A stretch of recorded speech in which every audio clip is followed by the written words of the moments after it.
It's just hard to process. It's hard to process, and it's just, it's just massive loss in such a short amount of time. Squeeze your loved ones tonight, because in a moment's notice, things can change. Thousands forced out of their homes as wildfires continue to rip through California. And what they need is rain. They desperately in need of rain. Will be getting some of that rain that they need. Over the next couple of days, a cold front approaches, the rain moves out, and then the cooler air arrives. Some of the coldest temperatures that we've seen so far this season. There's a fog advisory on the Sunshine Skyway Bridge this morning. I'll help you get out the door on time this morning. And it's been a week since the midterm elections. Floridians are now having to wait until Thursday to possibly find out who the next senator, governor, and agricultural commissioner will be. Good morning, I'm Aubrey Jackson. Good morning, I'm Rob Finnerty. It is Tuesday, November 13th. Brightside starts right now.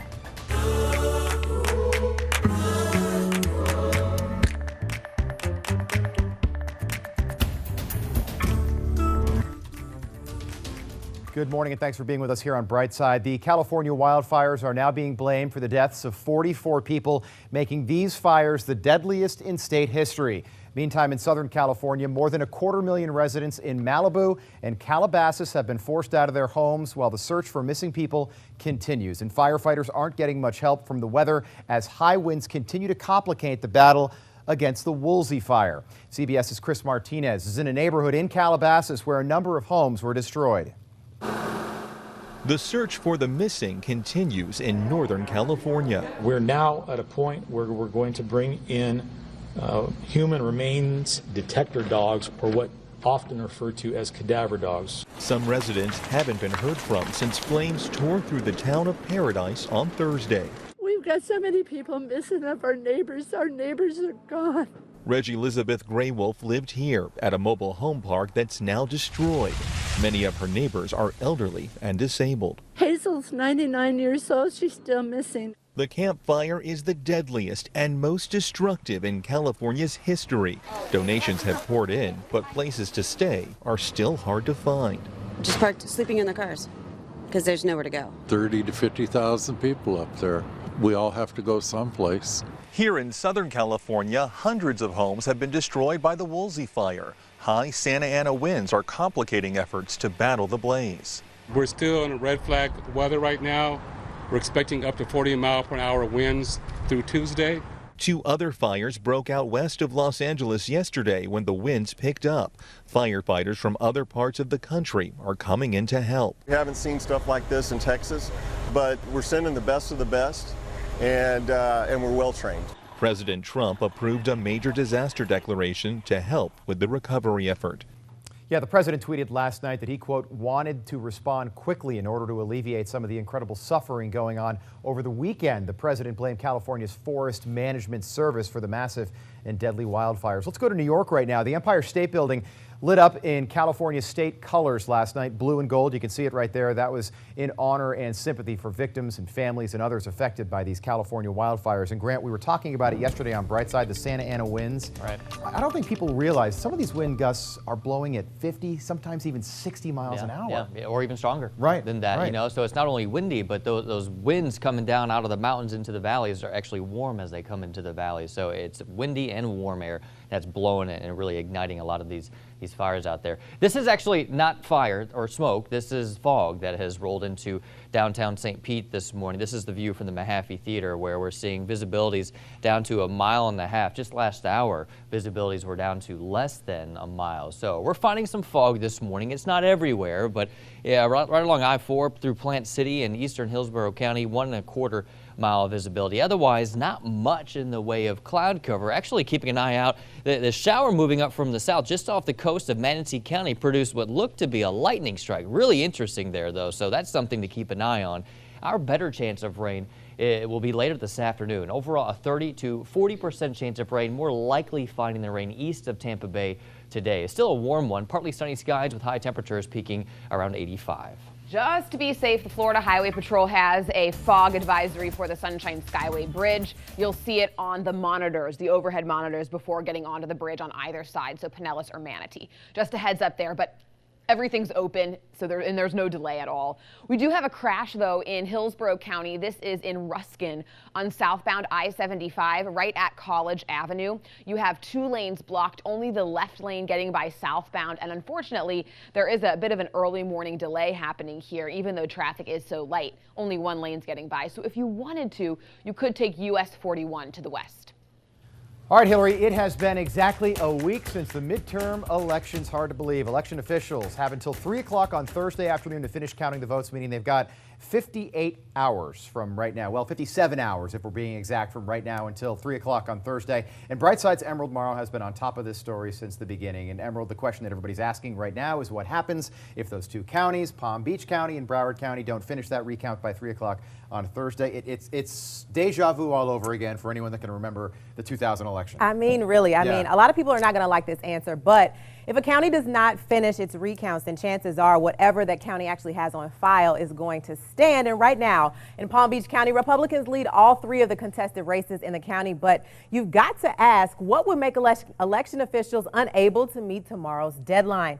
Well, Supervisor of Elections Susan Butcher blames outdated machines, and she says the machines are so old they can only process 1 race at a time. And while the county will likely be able to recount the Senate race between Governor Scott and Senator Nelson, the races for governor and agricultural commissioner, they may not make the cut.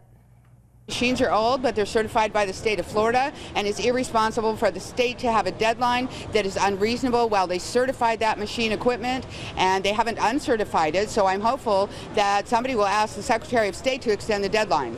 But the question is, how likely is that to happen? Well, we spoke with a lawyer who says Palm Beach County could go to the courts for help, but there's no guarantee that would actually work out.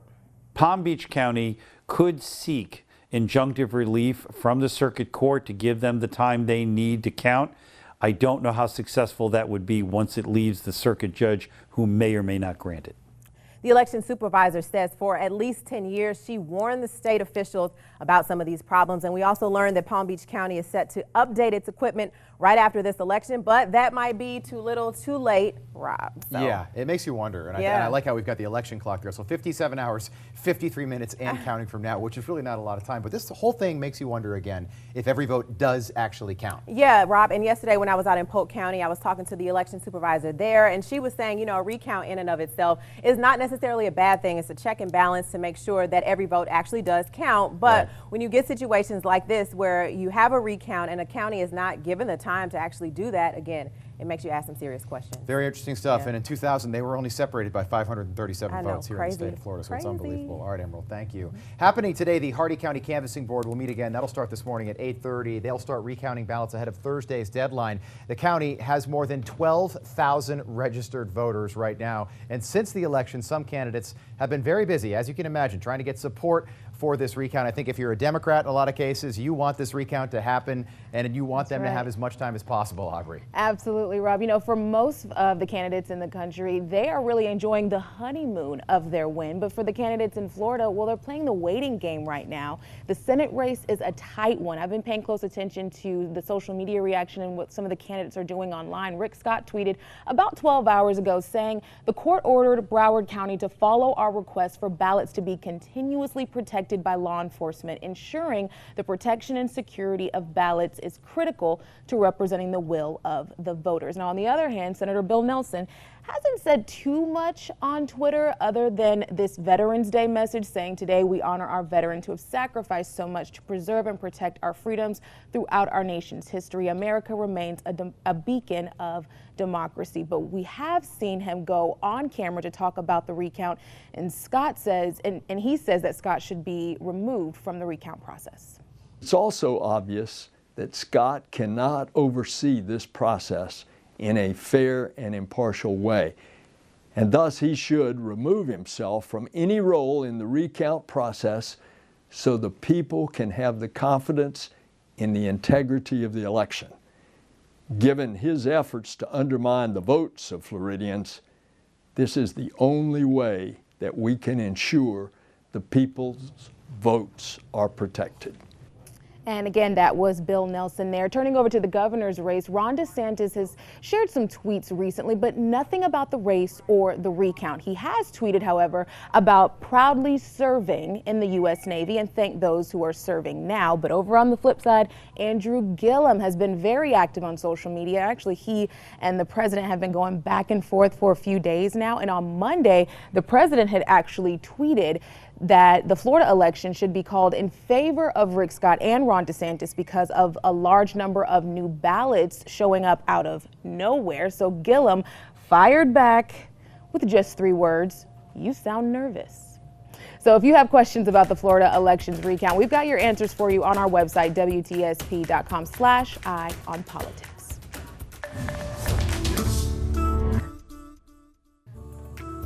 Good morning. Happy Tuesday. Thanks for waking up with Brightside. It is November the 13th. Let's take a live look at the SunTrust Center in downtown Tampa, the 4th tallest building in Tampa, 36 stories right there, lit up in red, white, and blue on this Tuesday morning, a week since the midterm elections. Good morning, I'm Rob Finnerty. Here are some of your Tuesday morning headlines. George Zimmerman is expected in court today to enter a no contest plea in a stalking case. Zimmerman was accused of sending threatening messages to a private investigator who contacted him about a documentary series on Trayvon Martin. Zimmerman was acquitted in the shooting death of Martin in 2013. Today, Hillsborough County State Attorney's Office will be launching a new program that benefits wrongly convicted Floridians. State Attorney Andrew Warren will announce the creation of the Conviction Review Unit to identify and remedy innocent people who've been wrongly convicted.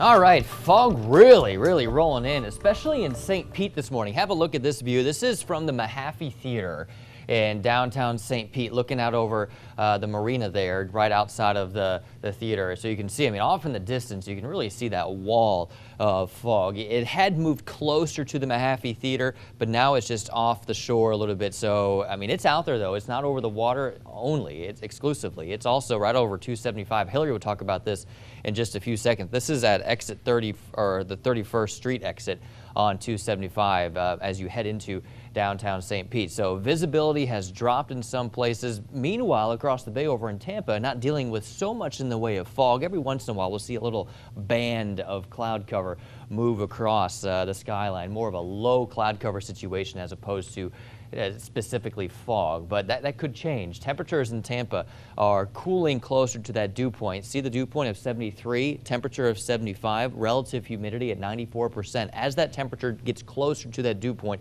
we may begin to see some fog develop. I think the one thing that's keeping the fog from developing too much is the wind speeds out of the east-southeast at 5 miles per hour. You just get a little bit of wind and it mixes up the atmosphere just enough to prevent that fog from really settling in. Checking conditions around the rest of the area, not awful. Plant City, 1.25 mile visibility. We don't have a camera there, so if you're in Plant City along I-4, let us know how the situation is, because we'll likely find some patchy fog there along the I-4 stretch as well. In terms of rainfall, we've got a couple of showers just off the coast of Manatee and Sarasota County. I don't think we see those move inland quite yet, but later this afternoon, maybe even through midday, we could see a few of those showers develop, especially as this little area of energy moves up out of the Florida Straits, out of Cuba. That may bring us a few more showers or storms later this afternoon. Otherwise, we're waiting on a cold front to arrive, and that brings us the better chance for showers and storms through the day tomorrow. Today, it's a 30% chance of rain along and west of I-75, east of I-75, more of a 40, maybe even 50% chance of rain in eastern Polk County. So showers more likely to the east today.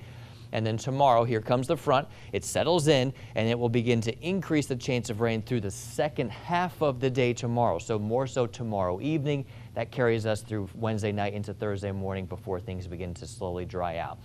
Slowly dying out is this tropical wave. 96L looks very unimpressive. Only a 40% chance that it develops over the next several days. It'll still track to the north and west and bring quite a bit of rain to the northern Caribbean, but certainly not nearly as threatening as what it looked like it would be. Regardless, it's not a threat to us here in Florida. So rain over the next couple of days, or at least the chance for a few showers, especially tomorrow afternoon, tomorrow night, and then drying out through the day on Thursday. Look at your Friday, guys. High temperatures in the upper 60s, lows in the 50s.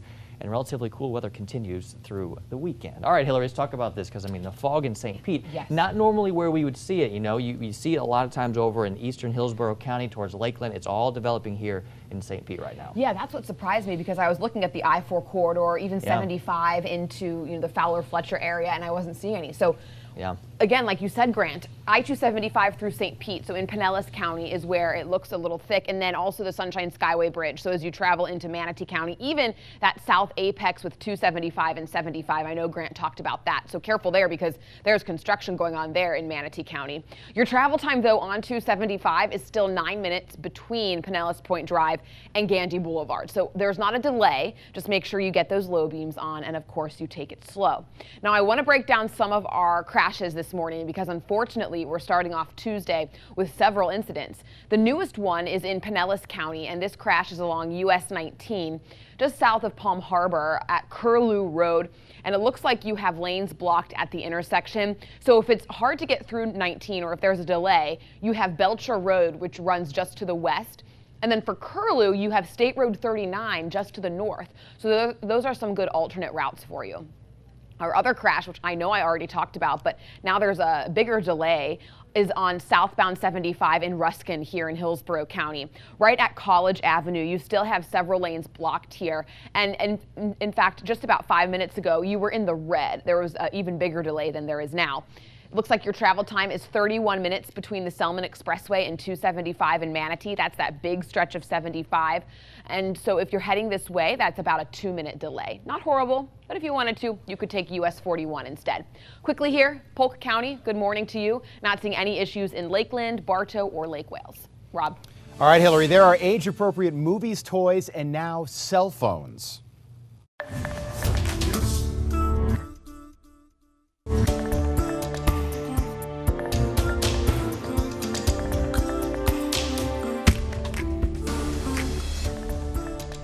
Good morning, welcome back to Brightside. As kids make their holiday wish lists, one item that kids always seem to want and sometimes need is a cell phone. But there are things you should consider before getting the latest iPhone as a gift for your son or daughter. Brightside's Jenny Dean is here breaking it down for us by age. And Jenny, kids these days, a lot of kids in elementary school now have got cell phones. Yes, it's true. And you know, the days when we can't imagine growing up with a cell phone, our kids can't imagine growing up without one. It's crazy, isn't it? Some of these kids have phones with capabilities they don't even understand and apps they wouldn't or maybe they shouldn't be using. So I talked to an expert from PCMag.com to help us parents know exactly what phone is best for what age group.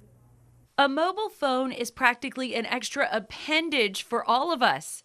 Yep, even our kids and teenagers. They're now just a part of the culture, especially with complicated schedules and after-school activities. It's just as important for parents to be able to get a hold of their kids. So let's start with the elementary students. Sasha Segan is the lead analyst for PCMag.com. There are these great little wearable devices that Verizon sells called the Gizmo Watch. Lets them stay in touch with their parents and their caregivers, but not make and receive phone calls from arbitrary people. He also recommends the Relay from Republic Wireless. Basically, it's a walkie-talkie that works off your phone service and limits who can contact your child. It's the middle school age where you need to get a bit more sophisticated, but not break the bank. Right now, I am seeing that depending on your social circle, around 7th grade does appear to be where a lot of these kids are going to need phones that can do the group chats and can do the Instagram that the kids need nowadays for their social lives. Segan says a good option is the Moto E5 Play. Not too expensive, has good reception and battery life, and a decent camera. So if the teen breaks it or loses it, you're not out hundreds of dollars. Another good choice at this age is a used Android phone. That way you can keep the cost down and still have all the apps the teens want and need. For high schoolers, Segan says they have higher needs from their phone and more social demands. This is where the pressure is on for an iPhone, but don't go after the latest model. The iPhone 7, in my mind, brings everything that a high school kid needs. It's the least expensive iPhone model. It's absolutely fine. It runs all the iPhone apps, and it lets them say they have an iPhone. So, Rob, we're going to go even younger. You have a young daughter. How old is she? She's a little over 2 now. Yep. Okay, and I bet she reaches for your cell phone all Loves the time. the phone. We don't have one for her yet. No, of course yeah, not. yeah. But I do have a recommendation for that age. It's not a cell phone, but really, you could get them a tablet. Okay. And Seekin recommends that you look at the Amazon Fire 7 or 8 inch. There's a kid-friendly version. It's great for young children, safe. It has protected content on it, so you can feel comfortable with them using it, and it can prepare them for this technical world that we live in today. Decent price. Boy, things have changed, Jenny. I didn't get a cell phone until I was in college. I was late to the party, I will say that. But yeah, everyone's got a phone now, and everyone needs one, apparently. Thank you, Jenny. All right, some restaurant owners and managers are frustrated that their customers are using these cell phones so much while they're dining. And Brightside social media anchor Aubrey Jackson is looking at what some restaurants are doing to try and curb this issue, Aubrey. Yes, Rob, you've probably seen it. You've probably actually done it. Taking a photo of your food while eating at a restaurant, or maybe texting or talking on your phone while at the table. It's a thing. One restaurant in New York City started a campaign, actually, to get their customers to stop using their phones by placing them in a box in the center of the table and asking customers to leave their phones inside the box the entire time they're eating. The idea then spread to a sushi restaurant in New Jersey, where diners are rewarded with a 20% discount if they check in on social media and make it through their meals without using their phones at all. It's not a rule, it's not a policy. It's just kind of like, listen, we all can acknowledge that these things are addictive and we're tethered to them all day. And if you like the idea of putting your phone away and being present with the person you're having dinner, by all means use the box that's on the table. And it's just there as a little subtle, statement to say, maybe you want to consider doing that. Now, some other restaurants are rolling out cell phone policies as well. A recent study found U.S. adults will spend an average of 3.5 hours a day on their mobile devices this year. Oh, man, I know it, right? I like the box. It's not subtle, though. I mean, it's sitting on Not the at table. all. Go for it. I'd use it. All right, Aubrey, thank you. You are up with Brightside on this Tuesday morning. Let's take a live look at downtown Tampa. It looks like we're looking at, what's that, toward the Convention Center and the Westin Hotel. It's going to be a nice day out there. We'll check in with Grant in a little bit. Stay with us. Keep an eye on St. Pete this morning. At sometimes visibility has dropped down to less than a mile. This is a live look from the Mahaffey Theater. Hard to see what we're looking at here. Just some low cloud cover and some fog, but still a warm day ahead. Temperatures warming into the mid-80s. And I'll add to that, this is 275 at Almerton Road. You can see the fog here on the camera. This is just before getting on to the Howard Frankland Bridge. I will have bridge drive times for you coming up. All right, Hillary, Arizona has their first Democratic senator in 3 decades. My only counsel to those in office in Broward and Palm Beach would be to follow the law exactly as it's written, not the way they wish it were. And we're hearing from a former Secretary of State who was overseeing the 2000 Florida recount. Good morning, I'm Aubrey Jackson. Good morning, I'm Rob Finnerty. It is Tuesday, November the 13th. Brightside starts right now.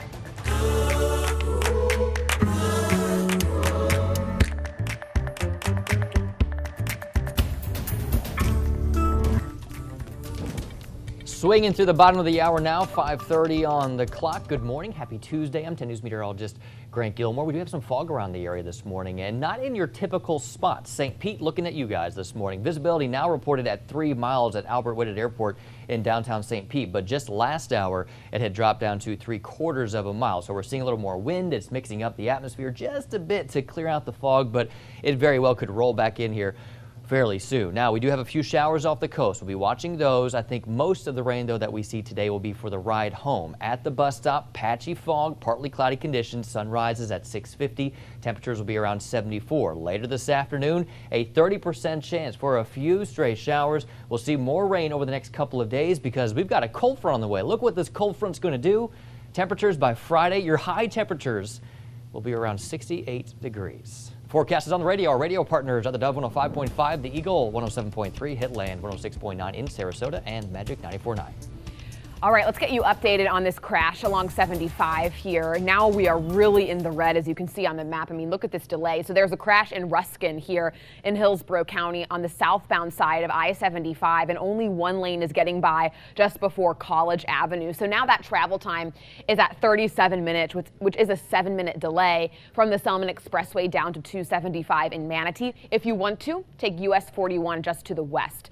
And quickly here, a live look at the Howard Franklin Bridge, which is clear. So just as you get onto the bridge on the Pinellas side, you'll see some fog. And then when you cross the bay, it looks pretty good. Your travel time here, just about 6 minutes to cross.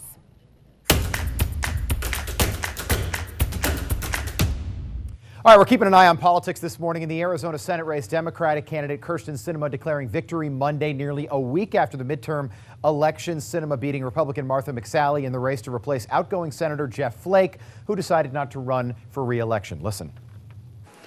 We can be good people who care deeply about each other, even when we disagree. And we can start by listening to someone with a different opinion, listening not to rebut or to debate, but listening to understand. Sinema becomes Arizona's first Democrat in the Senate in 30 years and the first female senator in Arizona history. Meantime, in the state of Georgia, a federal judge has ordered Georgia's Secretary of State to push today's election certification back until Friday. The ruling is protecting the provisional ballots that still haven't been counted.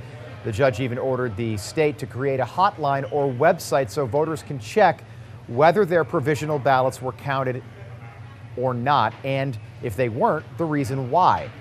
And don't forget, Thursday, the second wave of unofficial results are due in. On Friday, ballots from overseas service members and overseas civilians will be counted. Next Sunday, county canvassing boards will have to submit their official returns on November 20th. The Elections Canvassing Commission will then meet to certify the official returns. That commission includes the governor and 2 members of his cabinet as well. One woman who knows all too well about the recount process here in the state of Florida is Katherine Harris. She was Florida's Secretary of State during the 2000 recount in the presidential race between George W. Bush and Al Gore. And in a sit-down interview with 10 News, Harris says people need to be a lot more patient. I would say that our laws are sufficient to handle this and that they're just going to have to be patient with the process. This is a close race. Races are going to be close in Florida, so there aren't laws that can change that. And as I said, after the election 2000, we were the model state for election reform. So I don't think it's our laws that need to be addressed. And we've got a lot more of her interview up on our website, WTSP.com, so check it out. Today, Hillsborough County sheriffs are pulling out, according to the county. It's an ICE program that was meant to detain undocumented immigrants for up to 48 hours. The reason? There are legal concerns. HSCO quietly stepped away from supporting that program 10 months after joining the program. However, they are still working with federal agents. We are expecting to learn a little bit more about this very soon from a Miami court. Today, the Marjorie Stoneman Douglas Safety Commission is going to be meeting. The panel is led by Pinellas County Sheriff Bob Gualtieri. Today's discussion will include looking at video from the shooting, 911 calls, and witness interviews. The panel will be meeting every day for the rest of the week.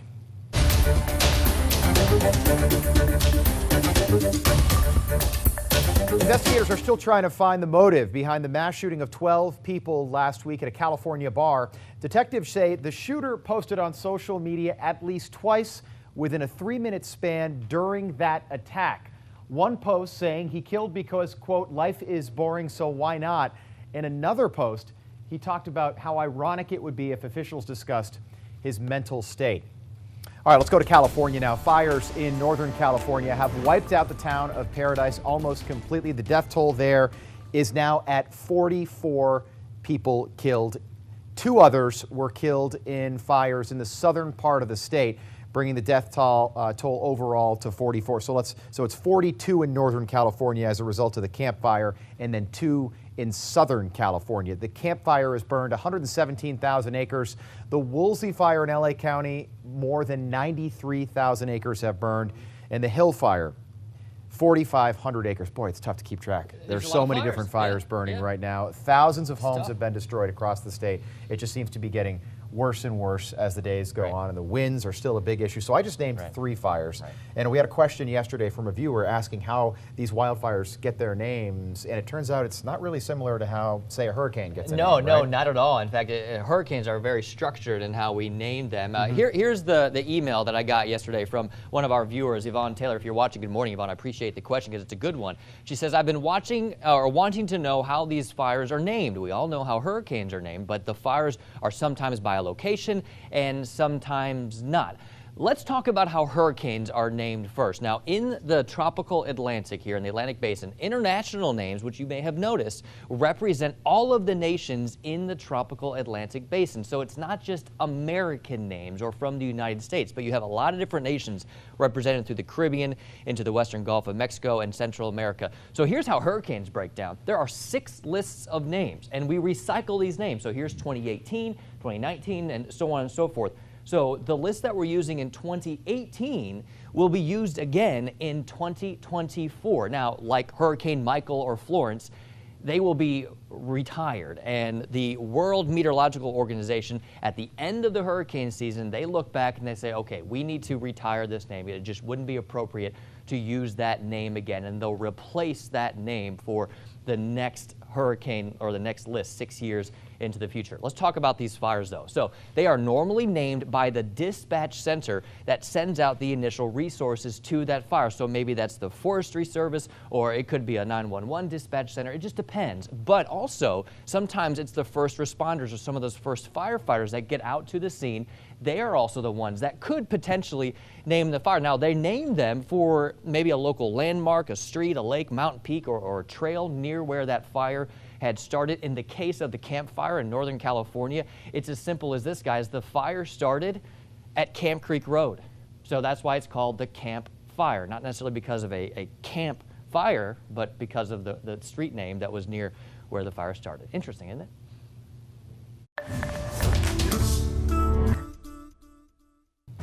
Good morning. Welcome back to Brightside. I'm Rob Finnerty. As you head out the door on this Tuesday morning, here's what's making headlines right now.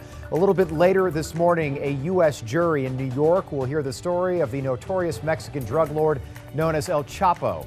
The evidence will include the testimony of more than a dozen witnesses who prosecutors say are risking their lives by taking the stand. But El Chapo's attorneys say he's being framed by those same witnesses. It's going to be interesting.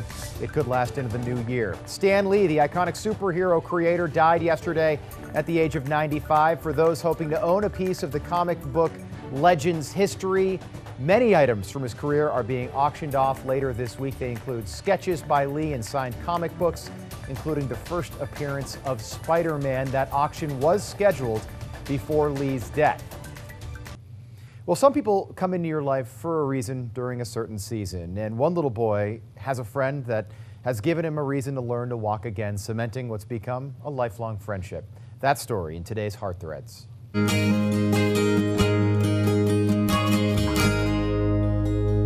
This boy got through a life-threatening car crash with the help of his best friend. Rush and Quentin are so close, they're like brothers. We're born from another mother. We're brother from another mother. Rush was in the back seat when his mom got into a car crash. His seatbelt saved his life, but he had to have emergency surgery for internal injuries. After the surgery, Rush was scared and in pain. I had to come home and explain to Quentin what happened, and he just broke down in tears. His best friend stepped in during that dark time. Quentin by his side, Rush took his first steps.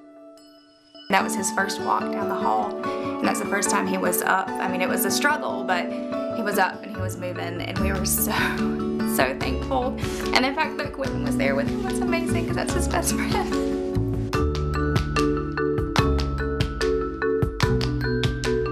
Seriously, there's nothing like your best friend. Yeah. Best friends forever. Come on now. Right there. I still have a best Seriously. friend from when I was that age. Oh, that's yeah, so his name's sweet. Robbie, too. Oh, funny. And he's from Tampa. Y'all are the Robs. Coincidence, yeah. Robbie. I'm not going to say his last name, but yeah, it's so funny. I love that. Good. All right, let's get a check on the forecast with Grant Gilmore. I'll tell you what, he's kind of like my best friend, Grant. Oh, Rob, my buddy. Grant, it's been 2 years now. Yeah. Hey, you know all practically Rudolph's buddies like Dasher and Dancer and Prancer? Vixen? Yeah. Okay, look at this. So this is up in Gaylord, Michigan, where it's snowing right now. Look at the temperature here. Often, I mean, yeah, we've got some good, cute deer here where it's snowing. Right. Look at the temperature. Right. 20 degrees. Wait, but I love how this family has already got the decorations out. Oh, they're just in Michigan for the holidays. You know, a little glitchy there. Did I scare them away? You scared them away. Thank you, Rob. That's common. Look at, I mean, okay, so it's not just Michigan. You expect the snow to fall in Michigan. A little early for them, but look at this. Texas to Maine. I mean, we'll skip over, we'll say Arkansas. Arkansas had a little bit of snow earlier on this morning, but you've got snow in Texas, Tennessee, Kentucky, Ohio, and all up into the Northeast this morning.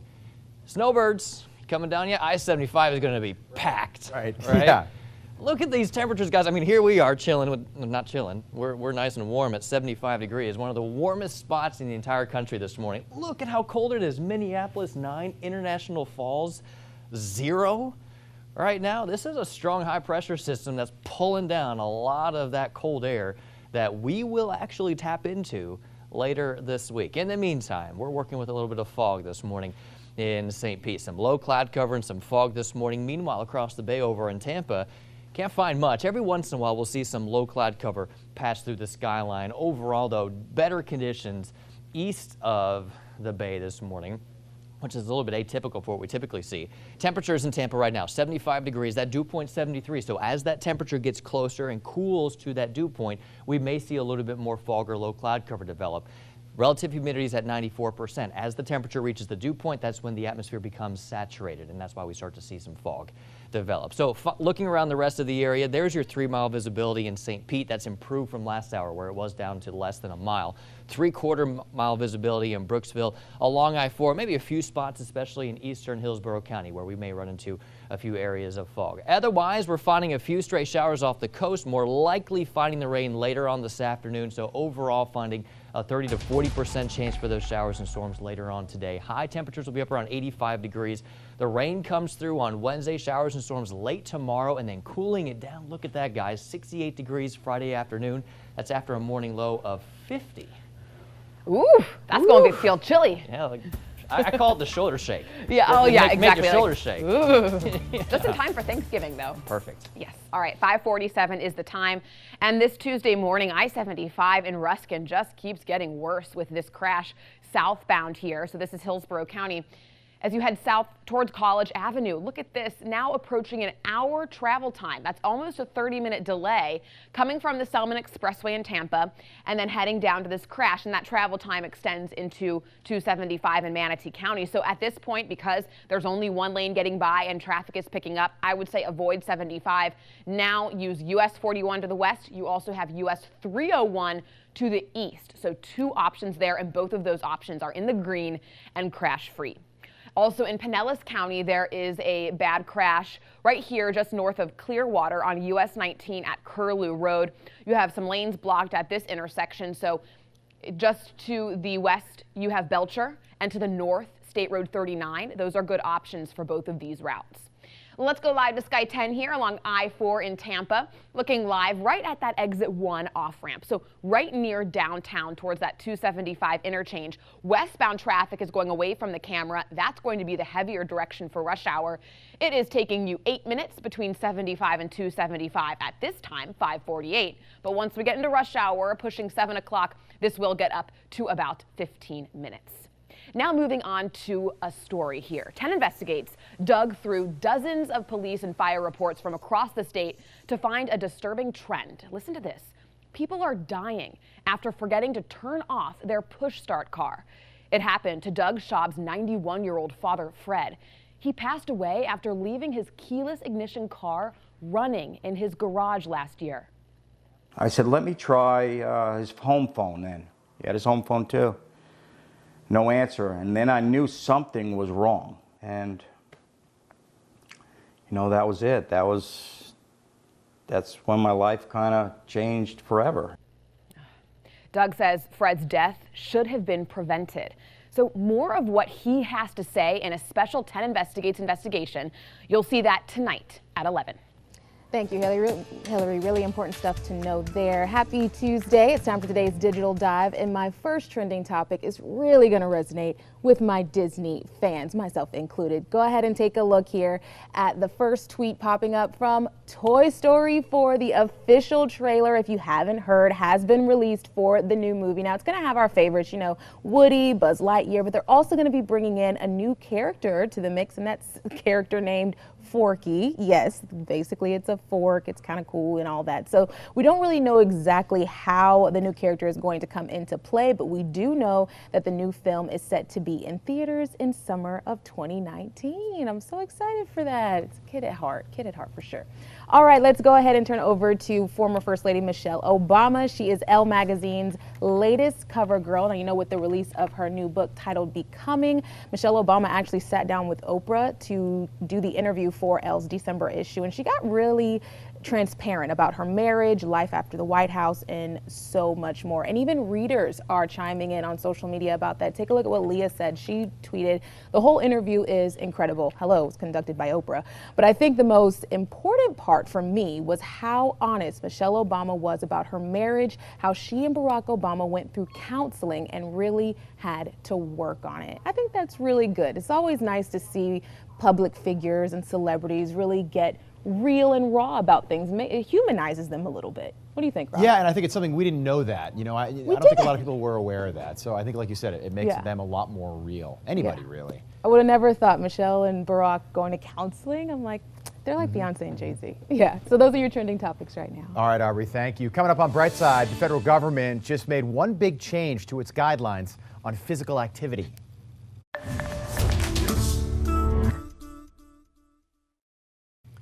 Welcome back to Brightside. If you're a parent or a human being on planet Earth, pay attention to this right now. For the first time in history, the federal government is issuing guidelines for physical activity in children ages 3 to 5 years old, with 2/3 of adults in the U.S. overweight or obese. These new guidelines are an effort to fight an epidemic that's happening here in our country. Children's ages 3 to 5 should have 3 hours a day of light to moderate exercise, and kids ages 6 through 17 should do at least 60 minutes of moderate to intense exercise each day.